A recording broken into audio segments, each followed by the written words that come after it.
Hey guys, welcome to the third episode of the Mayank Show, and in this episode we're gonna talk to Aivars Meijers.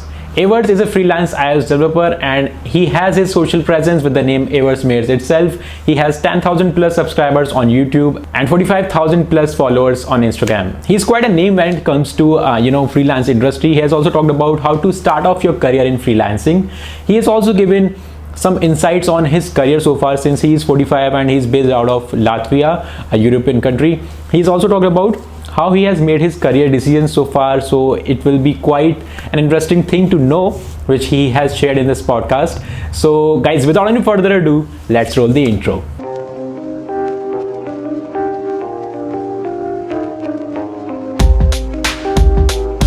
Welcome to the show, Aivars. Hello. Pleasure to be here.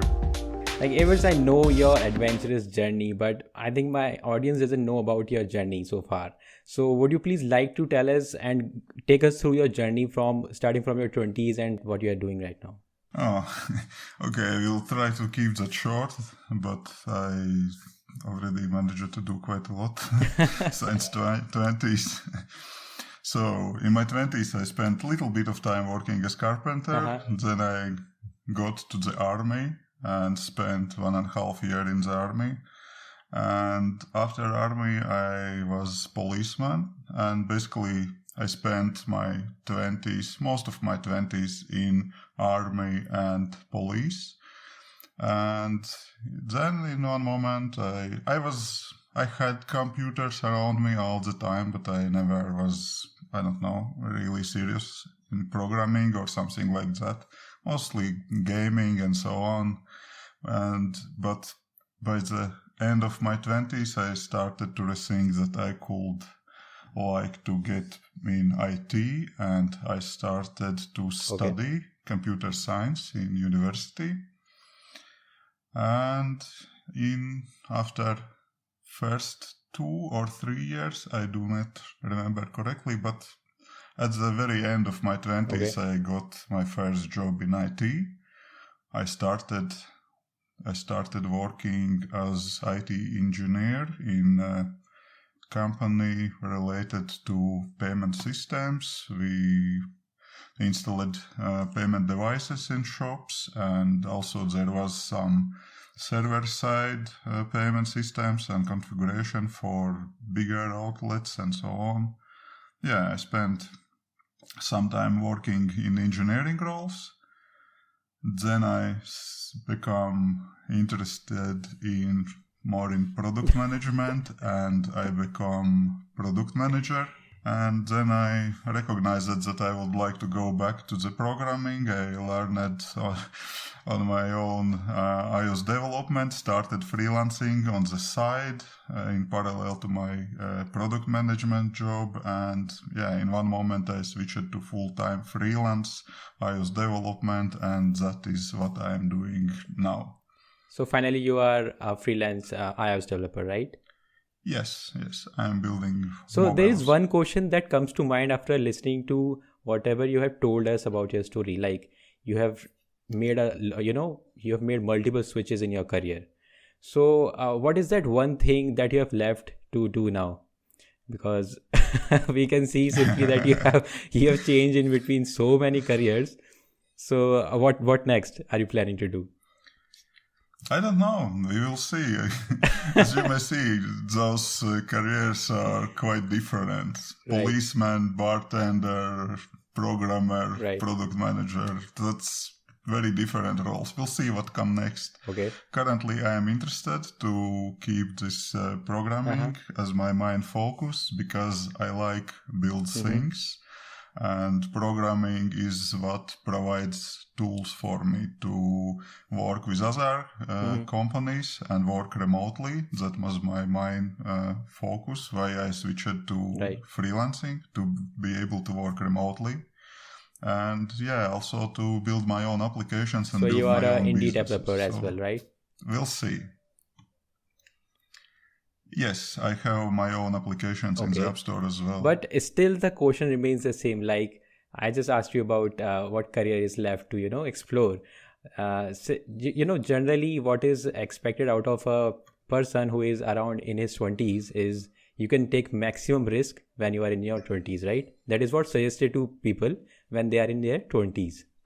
But if we take your case, you have been doing this thing for last like 25 years, I can say, right? So what is that one thing that you take in consideration before switching your careers? Because it is quite big step to do. So I completely can say that people must be judging you when you make such decisions. So what makes your back strong when you take such decisions? Can you please just share that with us? I see that there is, let's say, there are so many possibilities to earn money, and I do not see reason to stick to the one job or one profession if you see that you already kind of bored to do this work, you are looking for something else. Right. That doesn't mean that, I don't know, you are running out of money and you are not able to feed your family or pay your bills. You can switch careers, you can do whatever. Of course, you have to keep in mind your responsibilities, think about family and so on, people. So what are those 2 points would you recommend that you must keep in consideration before switching your career? Like if we take for an instance, you were a product manager at one point of time, right? Then you switched to iOS around 2014, yes. if I'm not wrong. 2016, yeah. All right, 2016. In 2016, I started freelancing full time. Before it was just part-time job. So before resigning from your current job, like before resigning from that product manager job, what things did you make sure before starting your freelancing career? Like there must be some kind of points that you took into consideration before going on to moving to that job. Yeah, right? sure. Shameless plug. I have a full video about that on my YouTube channel. Yeah, our audience can definitely check your vlogs and that amazing YouTube channel that you have. But yeah. There is quite a long video about that, but short version is that you should be sure that you are ready to jump from your current job. I didn't just left my job and decided I will try to be freelancer. I started to do freelancing on the side, and at the one moment I was in position then I should decide what I will do next. I will continue to work on my freelancing or I will continue to work in my day-to-day job, because I already was too busy and I started to reject freelance jobs, and I had incoming projects, and I have to decide, will I go with freelancing or I will stay with my office job. And basically I was quite fast, almost immediately back on my salary level that I had in my management role. So that's a big point, I believe, because when it comes to switching between the careers, that usually happens that you are getting less paid than your current job when you switch your career itself, right? So yeah, sure. I believe that's a major point that you can take under consideration, that you were lucky enough to get almost same salary when you switched your job. Yeah. There is such a saying, hit the ground running. I didn't start it somehow very slow and on low numbers. Of course, I did that as everyone do on freelancing. First projects are small, right. You do not hire big numbers and so on. But I did that on evenings, on weekends, while I still had my day job. And then when I saw that I am ready, I just switched those jobs. And for some time I was on the same salary level, but quite fast it was started to grow. And so I am in better position now. And yeah, if I will switch jobs next time, I will do the same. That I believe that you will. Basically, currently, I am building my own apps, and I am looking forward to build the percentage of revenue from my own apps and decrease percentage of revenue from freelancing job. And I'm trying to do that. So since we are using this word freelancing again and again in our conversation, so I would like you to please give a brief intro about what is freelancing to our audience who is listening to this podcast right now. Freelancing nowadays is a very tricky term because you can work in different roles as freelancer. I was working on small projects, which are, I don't know, few weeks, just to do some small job that can be hourly rate, that can be project-based rate. And I started on freelancer.com and Upwork. And after that, I had different plans, but quite fast I moved to direct contracts. And currently I am working with a client, which is ongoing customer. And actually we have a relatively big development team on that project. So basically I'm working, it's quite similar if you are working like a developer in the team. But I'm contractor. We have contract and we agreed how much hours I will work, how much I will be paid, and I'm doing whatever is in the pipeline. So answering your question, freelancing is very wide term. In my case, currently that is long-term project. Like many people confuse it with contract jobs. Many people confuse it initially with remote jobs because like I was the one who was confused very initially with what are remote jobs and versus what are freelance jobs. So how can you just sort that in one line? Remote jobs and freelance jobs, those are absolutely different meanings. You can work remotely as a regular employee, but also as contractor, you may have contract when you go to the company office, use company hardware and working in like any employee in any company. But difference is usually in contract type. You have some limited time contracts, and usually freelancers don't have all those benefits, whatever you can name in benefits working in company. But on the pros side, consultants usually are better paid than regular employees, bigger salaries. So what tip do you have for those who are newbies to freelancing or who want to start off with freelancing? What tips would you give to those people or those young kids who are coming out of college or maybe coming out of school who want to take a risk but just stepping aside just because they don't have the roadmap to get into that field? I will suggest to first for everyone to get a job in the company, because when you are in the company, you have senior developers around you. You are learning way much faster, and I highly do not recommend for young guys just out from the college to jump into the freelancing, because in freelance, you also should care about many other things as well, not only development. You have to manage your customers, you have to find projects, that everything is time consuming. And if you just starting and programming already is challenging for you, then all those things will be quite hard. And better to learn how to program, learn all those skills in working in company, in day job.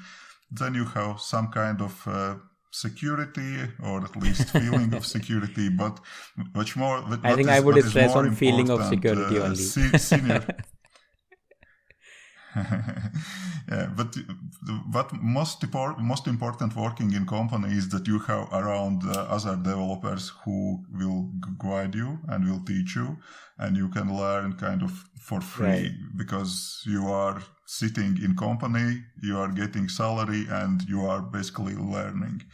In consulting, in freelancing, when you're working as freelancer, everyone is expecting that you are coming and solving problems fast, and no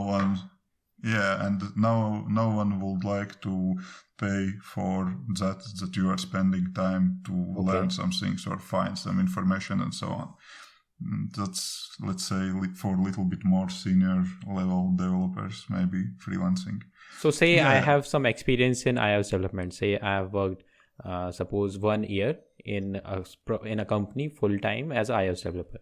Now, if I want to switch into the freelancing world, what all things that I need to do to get into that field? For person who already working and have little bit of experience, I would suggest to start freelancing on the side to the day job. So how would he get always that first start. opportunity? Like, would that be his network, the local network that he has? Would that be any particular site? And if there is any particular site, then how he can stand out of all those, thousands and lakhs of people who are giving their deal to the clients, right? Yeah.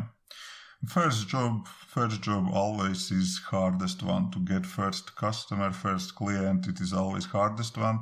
Of course, you can use those online job platforms, Upwork and so on. Those are quite popular, and there are plenty of job on those platforms. There are good projects and there are bad projects. You can be lucky or unlucky with your project.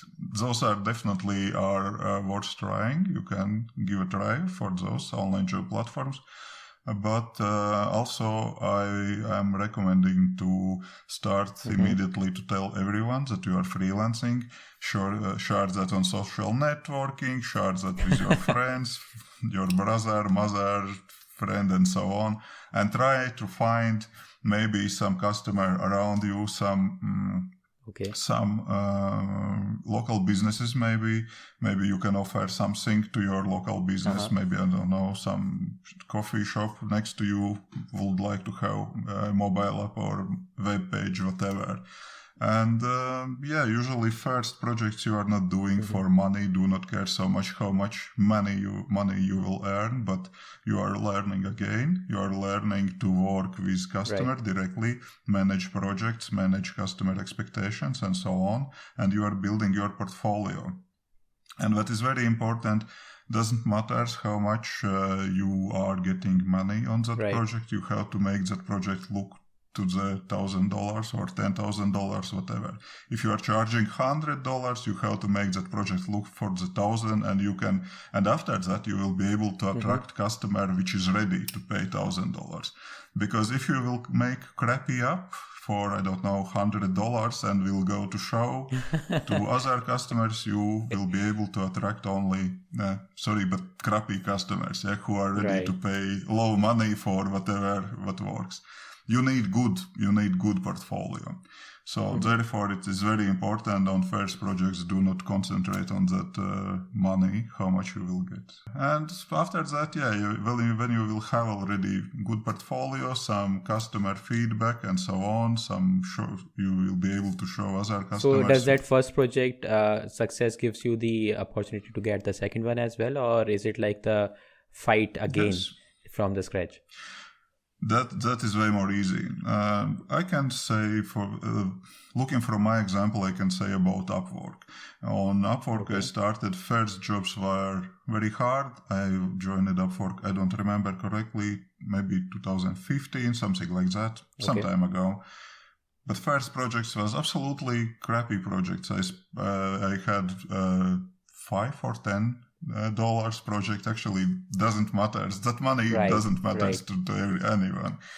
That was some bug fix project or testing project. I do not remember even. But that was very crappy. But I already had something. You did that just because you want to gain Upwork. some experience or want to show some. You want to make your profile. Yes, you have to get your at least some kind of customer on the Upwork and get that 5-star review on the project and good feedback. And then I developed an app that was $20 per hour, but I developed that app in 12 hours. I promised it to that customer. I said, I saw the project. I wrote proposal. I said that will be fast up. That will be cost to you from $100 to $200. That will be easy and fast project. Customer said, okay. I built that up in about 10 or 12 hours, and customer was very happy. He even gave me a tip. And again, that was $150, something like that. Very, very small, very cheap project. And what I believe from the outer perspective, that you don't need to be over promising when it comes to tell your client that what you can do. You need to be under promising. Then if you perform better than what you committed, then it would eventually help you, right? Always, yeah, always. That is very good point. You have to under promise and over deliver, and always. Yeah. Do not promise something that you are not sure that you will be able to do. And if you promised something, then do that on the best level. Because, yeah, basically, if you are freelancing, you have to have good reputation, and without reputation, you have nothing. Yeah, and that's basically how you can start. And I am always trying to say to everyone that you have to be present on social networks and so on. And basically, in one moment you will be in situation when you have projects coming in and you are just declining because you already have full So that's how social media can help you to get the clients more. or you can say the projects, right? Yes. Social media helps, good portfolio helps, good feedback from customers good helps. Portfolio in the sense that you're talking about Upwork specifically, right? No, yes, Upwork, but any other freelancing job or something like that. Because when if you contact customer first, you have to prove somehow that you can do that work, what you are trying to do. You have to make them believe. You can say, yes. What I'm recommending to write in portfolios, not something how much schools you finished, how much programming languages you know, and so on. Because for many of customers, especially if we are looking on small businesses, they are business owners who you're connecting, and they do not understand the terminology at all. But if you can show that, well, you are looking for example, social network application or some kind of food delivery application. Here is project. It looks about like you are looking for to make. I did that project. It took so much hours. It costs for customer about that. If you need something similar, I can do that for you. And then customer understand what you can do. What do you mean to say by that is like what I got out of it is that you just say what he wants to hear from you. Don't crap about anything else, right? Of course, you are saying what he wants you to say, right? He wants to hear from you. Yes. Yeah, customer like to hear from you that you can do what customer is looking for. If customer is looking to build someone to build mobile application for food delivery, he will be happy to work with you if you will be able to say that I did similar project. Here this project is. Here is customer feedback about that project. I can build like that for you. Then customer will be happy. If you will start your proposal with writing what kind of computer degree you have, how many languages you know, and so on, you would simply will be not very interesting. You would simply say customer. That what would I do with this? I need some. I mean, if you have a project, but you are.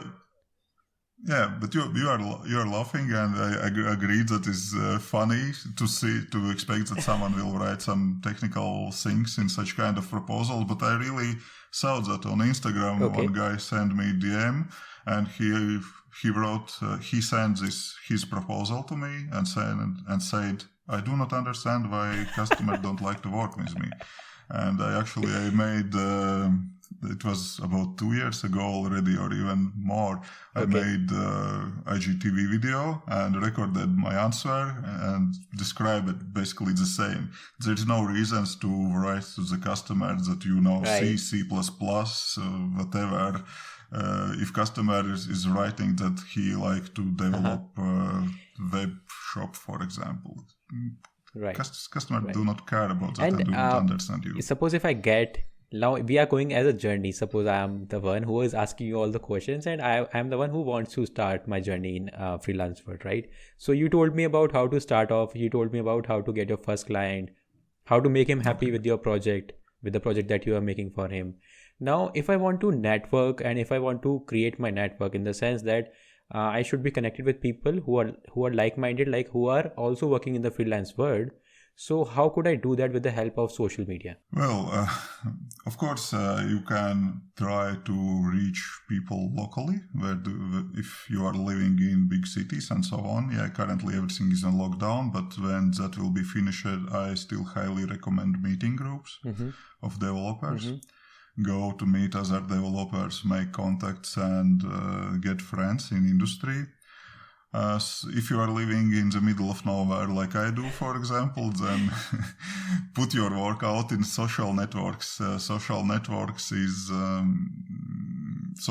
can be whatever works for you. I am very active on Instagram. Lately, I am active on YouTube and also on Twitter, but usually Twitter is where most of developers are.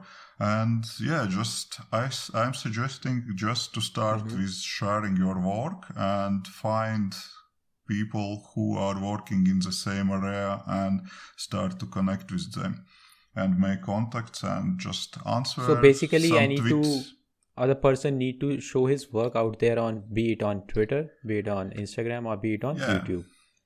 Okay. Yeah, if you will show your work and talk about problems and wins that you have in your work, you will attract like-minded people who are working in the same area, and you will make connections.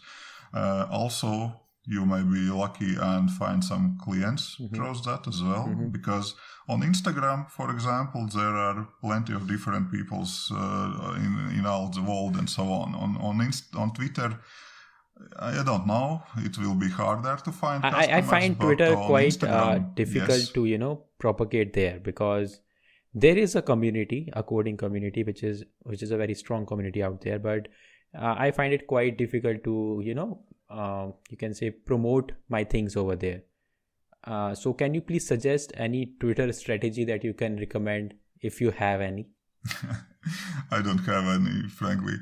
I am not very active on Twitter, but I am trying to follow also developers I'm not looking for contracts or extra job on Twitter. I'm looking for meeting other developers, and basically I'm follower other developers on Twitter and sharing my work, and I see some likes or some answers, and then I'm looking to that profile and also sometimes follow, sometimes no, and yeah, basically that's what I'm doing on Twitter. Nothing interesting.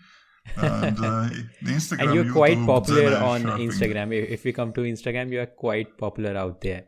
Like you have almost 45,000 plus followers there, right? Yeah. So what worked for you on Instagram? I started Instagram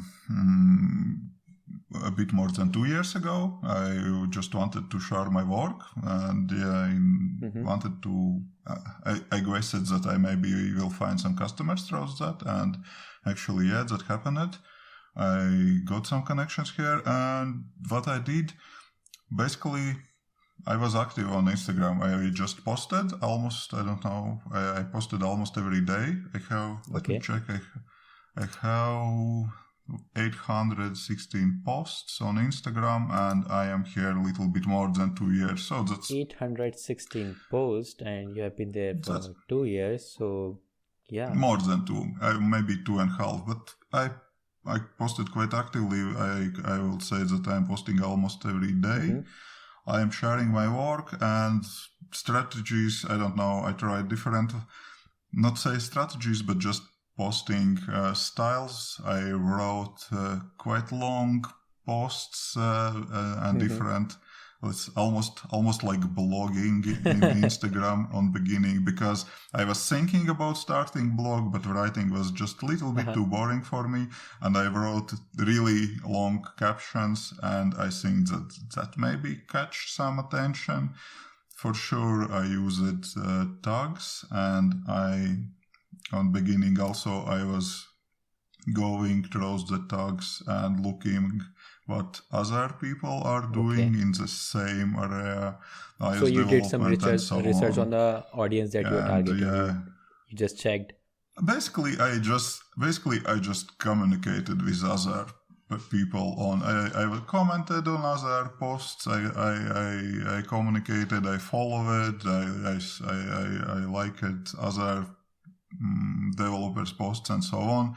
But I wouldn't say I did that to grow Instagram. I did that just because I'm sitting in the middle of nowhere. Right. I'm living in Latvia, that's North Europe, and there are not so many iOS developers around.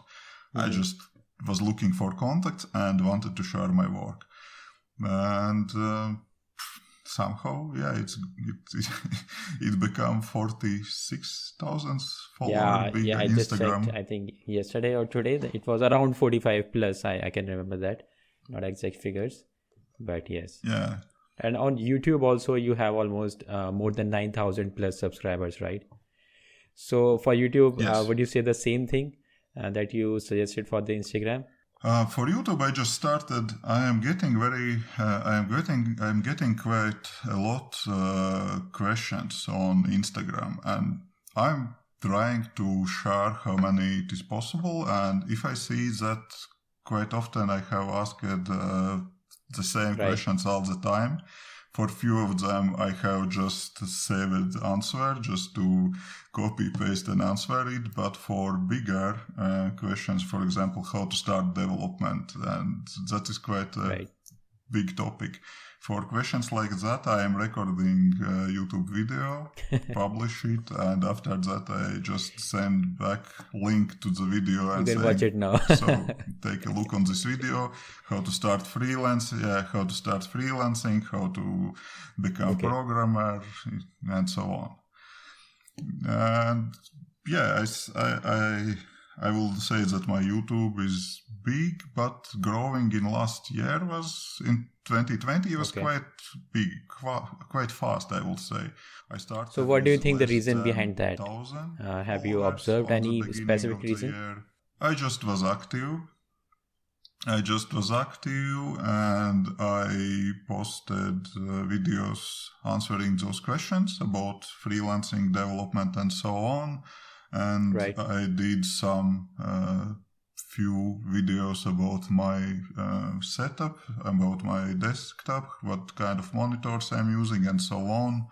And one of those videos, I would say, was quite viral for my channel. That got about 300,000 views. One of the videos with my setup. Yeah, that's a lot. For a programmer, it's a big thing, I think, because we generally get 1,000, 2,000 views only, right? Yes. Usually my videos are, I don't know, from 1,000 to maybe 3,000. And that one got 300,000 views. It is like for programmers, it is obviously crazy. But that was video about setup, about development setup, and not about. So you would suggest that don't make only programming videos, also make things around that as well. Yeah, I'm basically, my video is my YouTube channel is quite of a mess. If you are looking if you are asking what good strategies are you using, I am using all the bad strategies on my YouTube channel. But eventually they are proving to be good strategies by the end of the day, right? Maybe, or if I would do that in right way, maybe that following account could be bigger. But I don't know, because usually you have to go in some specific niche. Everyone is saying if you like to grow on YouTube. But I think you have defined your niche in 3 parts. Like I have seen your YouTube channel, it's vlogs, it's productivity hacks, and it's about iOS, right? These 3 things are majorly there. So I think you have sub-categorized your niche as well. So I think there is no issue with the niche that you have on your channel. Yeah, maybe. There are some hardware related, some, let's say, tech videos, and some are productivity or programming videos. But yeah, somehow it works. So that growing is, let's say, above average what you can see on YouTube. Because usually to get into that amount of subscribers, you have to publish more videos. I have not so many. I have less than 60 videos. So it's more of a consistency game as well. Yes, YouTube regularly definitely is consistency and long tail game. For example, that my video, which was kind of viral on beginning, it was like all 300K. the videos. Yeah, it was just normal video views, and in one moment it was skyrocketing. And I usually got, I don't know, maybe 1,000 views in a day or even less, and then I am opening statistics and I see 14,000 views in a day, and I do not understand what happens. And yeah, that one video goes viral, and that is it. Okay. That is it. So we just talked about Instagram, talked about YouTube. You are doing this freelancing job, but how do you manage to do all those things in a single day? Like, what is your time management game? Time management game, let's say so. I am trying to structure my day and do all the things in some kind of bucket. I know that way more productive could be if I, for example, do all the Instagram shots in one day and then post those during the week. But I do not do that. But that could be Right. even more productive. But I try to batch all the other things. For example, when I am going to the Instagram, I'm opening Instagram, I'm posting my photo, I'm looking in last day comments, answering on DMs, answering, and I'm not sitting all the day long and do not opening this, I don't know, time to time. I just kind of scheduling time for that. The same for email, like how for different companies, different company emails, my personal email and so on. Again, I'm planning time, I'm opening that, reading all the emails, answering what is needed, deleting what is not needed, and kind of batching that. And I'm planning my days in such kind of time boxes as well. So does your previous jobs help you to plan out your day? Like you just said that you plan out your complete day strictly. So I think that yes, when I was working as head of products, I was managing product management in 3 countries, and I had 3 product managers under my control reporting to me, and I had to manage all the job and all the projects that we were working on, and that was kind of tricky thing. And after that, I think I am kind of okay with all the workload that I have. I really helped for me this David Allen book, Get Things Done, GTD, methodology for working with tasks. And I started to use OmniFocus for project management. That is one quite big combine of task management and productivity. And that really helped me back then. And currently my workload, my project amount is smaller, and it's very easy to But being manage, honest, like so. I'm 23 right now, okay? And I find difficulty in figuring out like what is my day is going to be like. Like if even I plan out for an hour, that for hour this is a task, but there is some difficulty or no, I don't know what, that I can't stick to that plan. So how can a person like me who is in 20s or maybe who is in 30s, like he can plan out things and execute it as well? If you have your clear priorities, for example, I have huge tasks lists and so on, but I am writing down up to 3, no more, sometimes less, top 3 tasks that I should, what I am planning to do today. And usually I am starting my day working on those things. And I am doing most important thing first and on the morning before I do anything else. Because if I will leave that to the evening, so maybe I will be busy, maybe some, let's say, urgent tasks will take all the time, and important things will be not done. And yeah, there is Eisenhower matrix, for example. When you prioritize tasks, there are Eisenhower matrix, and you can set just a small graph with important things and urgent things. And if you see that this task that you have currently on your hand, it is urgent, but if it is not important, maybe you don't need to do that because you still have not so urgent but important task to do. So you have to prioritize your work and say no to urgent So prioritizing the tasks task would be much better not- than dividing your day in hours and deciding what do you need to do in this particular hour and that particular hour. I think that prioritizing thing is Yes. quite, good in terms of executing as well. Sure. I'm setting priorities what I am planning to achieve in next 12 weeks. I'm setting my goals and those already are kind of priorities. Then I'm planning my week and I'm looking what I'm planning to do in every single week. And I'm planning when I do those tasks during the weekdays. I'm setting when I do video recording, when I do working on my own tasks and so on. Of course, I have ongoing work, freelance job and so on, but that is kind of backburn because I am working on those tasks anyway. I am looking on my priorities. For example, if I see that I have to spend time and record video with you, I set that time aside. I'm planning for that and I'm setting that that day priority.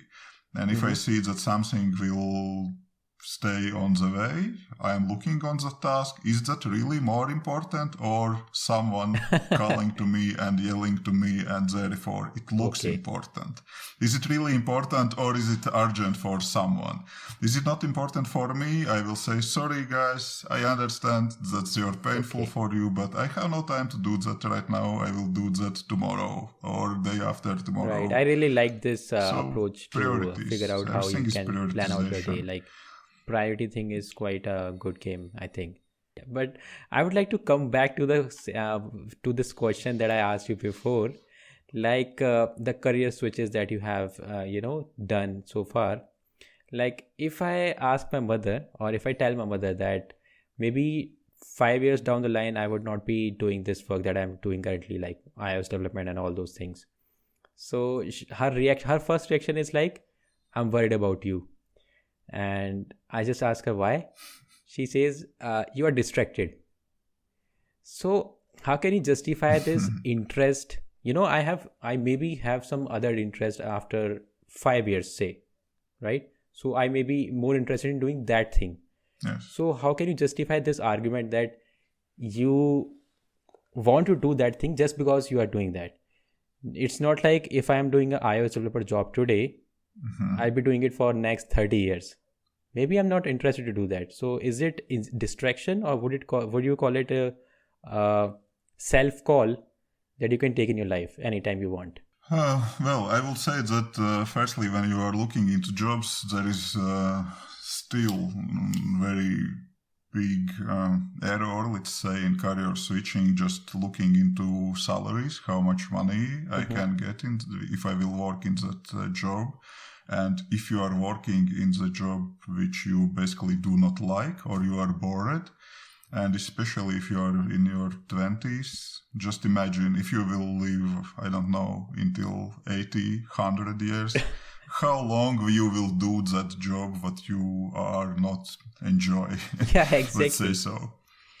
Yeah, so I think that you have to find something that you are passionate and like to do. But of course, in any job, you will have good days and bad days. And in some days you will like to do your job, and in some days you will feel like bored, in the very beginning of any new thing that to... you do, you find interest in it. You find like, maybe I am passionate about it.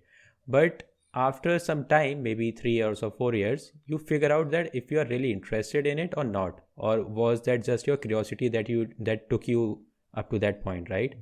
So you can actually switch. Yes. Like, you have this live example of switching between the careers, so I can justify my point based on your choices as well. Yeah, I think that you always have to think about reasons, big reasons, big why, let's say. So why you would like to switch jobs, and not maybe just because I am bored from one job, but maybe you would like to achieve something. My reason on my last career shift was I wanted to have option to work remotely. Right. Work from whatever point I like to. I was interested in all the iOS and Apple stack.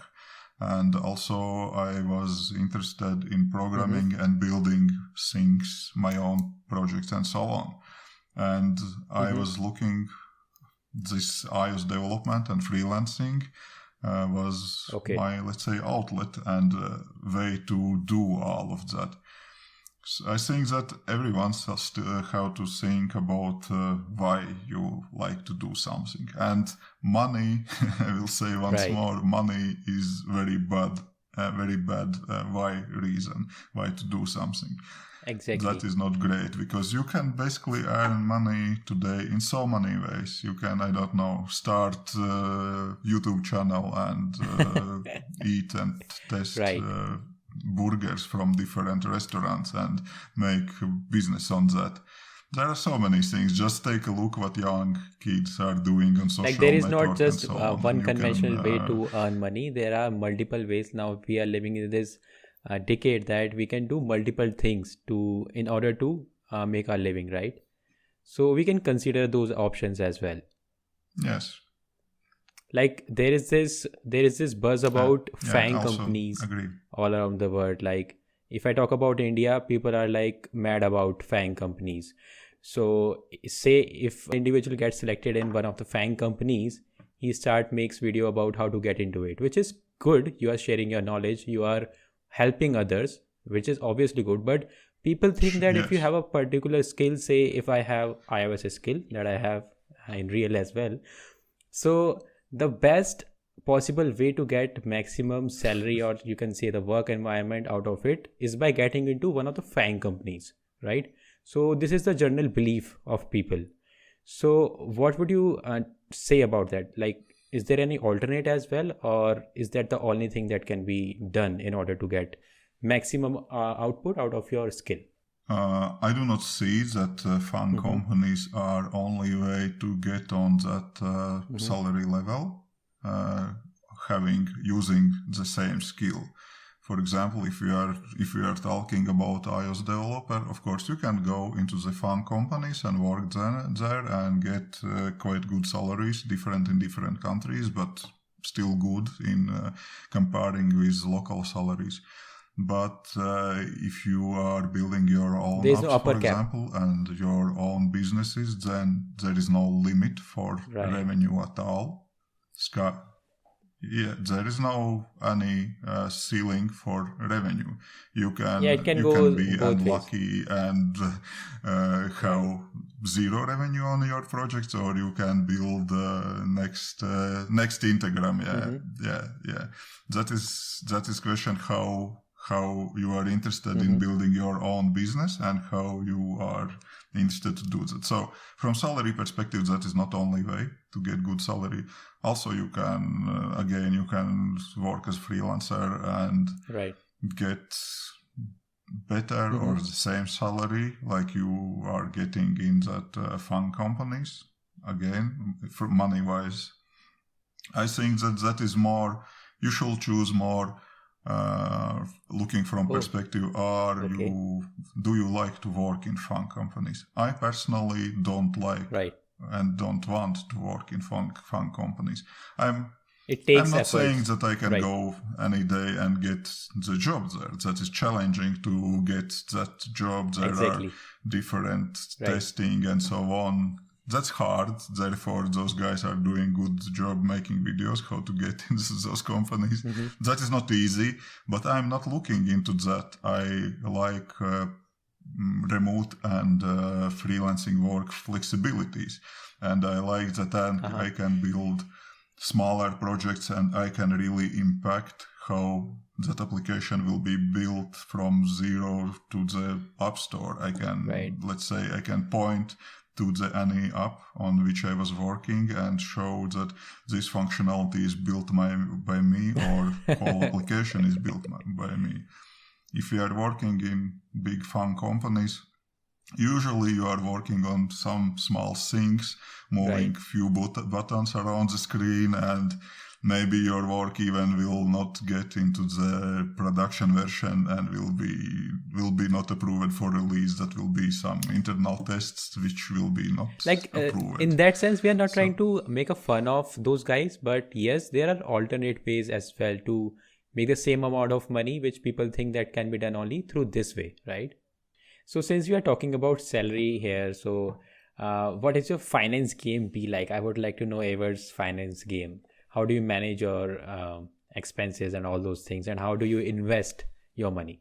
So as freelancer, you have to keep in mind that you have to pay your own taxes, you have to buy your own hardware, you have to take care about vacation days, sick days, and so on. And let's say budget that and put that into your prices and hourly rates and so on. And also take care about your own education, buy all the books on your own, all the courses, pay all the conference tickets and so on. That's what I understand as investing back in myself and in my gear, what I'm using for work. Again, you need good hardware to work fast and effective.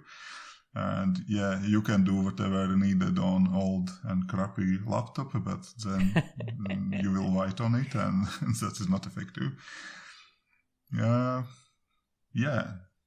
That's about investing and finances. All right. Yeah. All right. I have nothing more to add here. I do not play on bitcoins and so on because I do not understand that. I just invest money in some pension funds. And as you told me, you don't do things which you don't understand. No, I do not do. Right. If I will start investing one day, then I will first understand what it is and how it works and so on. I know that investing in myself. Bitcoin is again a buzz in the market again, right? Yes. People are again talking about it. So even I don't understand crypto, so I would not comment about it. Right.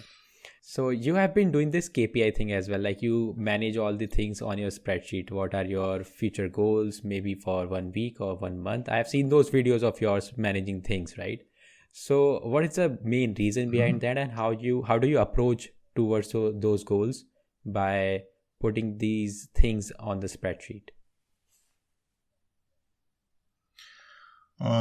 That's kind of simple planning. I set my goals, what I would like to achieve in the next year, 2021.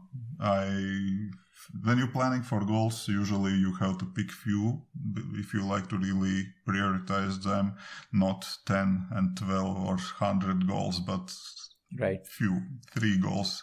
In my case, it is growth on YouTube, growth in personal apps, and fitness. Those are 3, let's say, pillars. What I am You focusing. Specifically mentioned your fat percentage and weight over there. Yes. Yeah. And then when I planned what I like to achieve, I just thinking what I should do on weekly, on monthly, weekly, and then daily base to move forward those goals. For YouTube, that is, for example, to record 1 video in a week to move forward my goal on YouTube. For fitness, that is, I planned that I will cut on junk food and I will exercise. And for exercise, I specifically wrote down what I will do, training with dumbbells and also running. Yeah, and then I following my KPIs. For KPIs, I can track my weight, my fat, my, for example, followers on Instagram or subscribers or YouTube, revenue monthly on my apps. And from those KPIs, I will see, is my plan working? Is my plan works or not?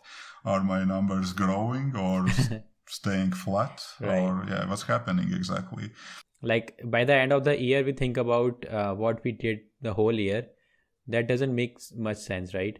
If we can track our whole year in say chunks in terms of weeks or say month, that would be a much better approach. Yes, usually with all those New Year resolutions, that is so that in January you say that I will be fit more in the next year. Then you do some fitness activities in. On 1st January you go to gym. On 2nd January, you would be there. On 3rd January it is gym would time, be empty. and as you may see in gyms in March, it is always empty.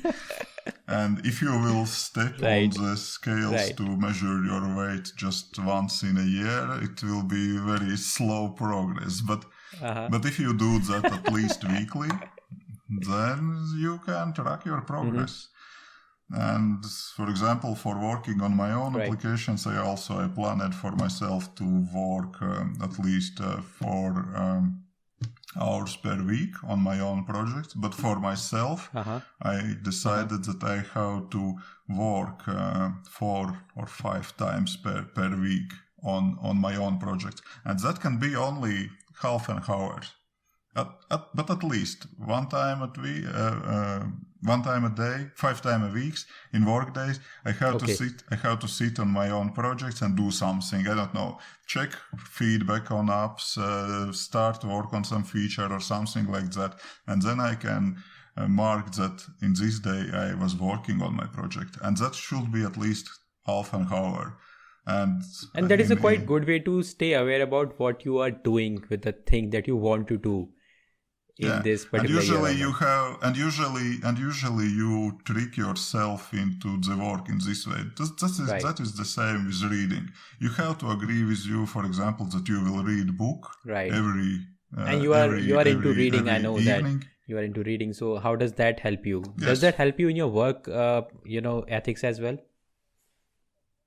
Yes, I think that yes, of course, because books are very good to get new ideas and new perspectives and new things, and to see what to do differently, how to change something, how to improve something. What 2 books would you recommend to anyone who is listening to this podcast right now to increase his productivity or say work ethics?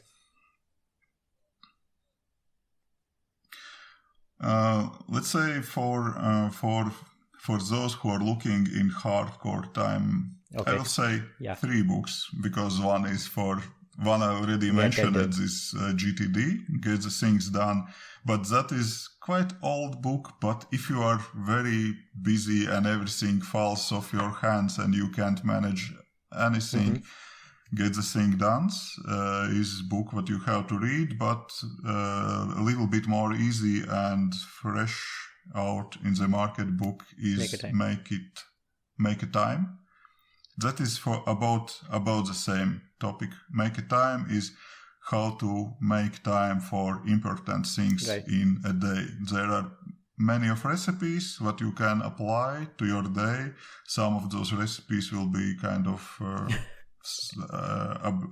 oblivious, and everyone knows that. For example, disable notifications on your phone when you are doing something important and so on. But there are quite nice things to take from this book, and everyone will find something interesting for themselves. If you can find, for example, time to work on your own projects, that is book for you. You have to read this. And next or third, what I suggesting to everyone that is very short and easy book to read is Share Your Work. Show your work. Share your work. Okay, share your work. Show. I guess it was. Let me double check. I think it was Show Your Work, because you told me in the last conversation about that book, right? Yes. Yes. Show Your Work by Austin Kleon. Show Your Work is very, very, very, very short book and very intense, and with a lot of examples how you can share your work and on social networks and so on. That is one that I recommend to everyone. And main thing from this book is what I am saying to everyone as well. You can share and show your work even if you are beginner in something. If you just learn at something, you can share that and you will help to someone who is just one step behind you. You do not need professor degree in some specific area to be allowed to share your knowledge.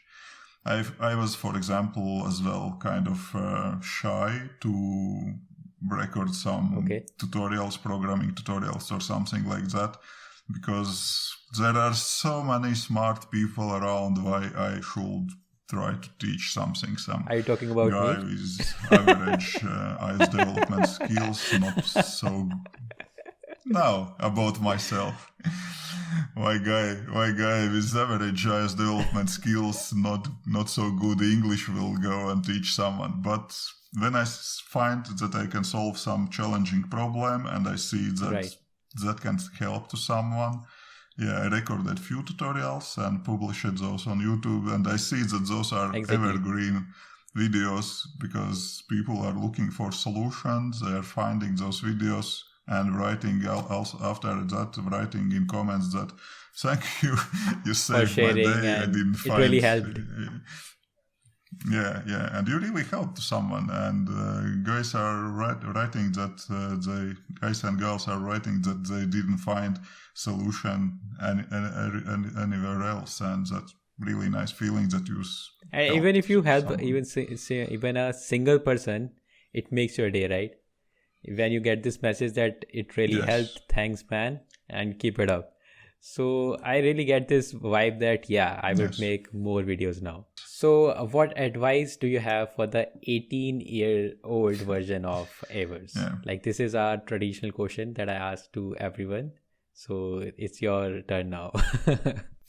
Yes, I will say. I will say just to try so many things as possible, and especially if you are in your 80s, 20s, I'm 45. In my 20s me was just kid. Even I was thinking that I am adult, but from today's perspective, I was just kid, and I was taking life too seriously. And if you are a young guy, you have a lot of opportunities, and you can do nothing for 10 years and you will lost nothing. You still have many years ahead to do all the important things. I would say explore world. If you like travel, go travel. Do not care about what your mom or dad is saying, that you have to get corporate job, get married and so on. Do what you like to do, because you have many years for exploring the world and find what you are passionate about. If you like to program, go ahead, do programming stuff. If you like travel, go travel. Do what you like, and do not allow society or your parents or someone else say what you have to do to go. So many people are going to schools what parents you like to go. Yes, of course, they have life experience and they like to suggest you something good and so on, and doing that for the best. But you do you. Just but if I ask you to give one advice to the audience that is listening to this podcast, what would be that? One advice. I don't know. You can say one last message that you want to give to the audience that is listening to the podcast. One advice will be keep learning and look around for new things, because life is really fast. Everything is very flexible. Everything changing very fast, and we are far away from the time when you was able to learn one profession, get the job, and work until retirement. You will need to learn new things all the time during your life, and I think you also become a boring person if you continue doing the same job for next 30 to 35 years. I think it also makes you kind of a boring personality, right? I'm not being judgmental here, but I've seen this thing happening. Yes, but that is how our parents was living Right. their lives, and that was It was kind more of of like normal approach for sustainability them. issue with our parents' generation. But if we consider the current generation, we already born with the sustainability. Now, if we again fight for the sustainability, then what is the difference between earlier generations and ours, right? Yeah. Yes, sure. So Yes, yeah, that is I what I totally feel, agree. and Yeah. I completely agree to the advice and the message that you have given. Like, I would definitely, consider that advice. I don't know about others who are listening to the podcast, but I would definitely consider this. So, on that note, Evers, thank you so much for being on the podcast called The Mayank Show. I really enjoyed the conversation with you. It was so, organic, and it was so productive for me as well as a person. Like, I'm just amazed by your mindset. Thank you so much for being on the show. Thank you for having me. That was a pleasure to be on your podcast. Yeah. Have a great day. Bye bye. Thank you. Bye.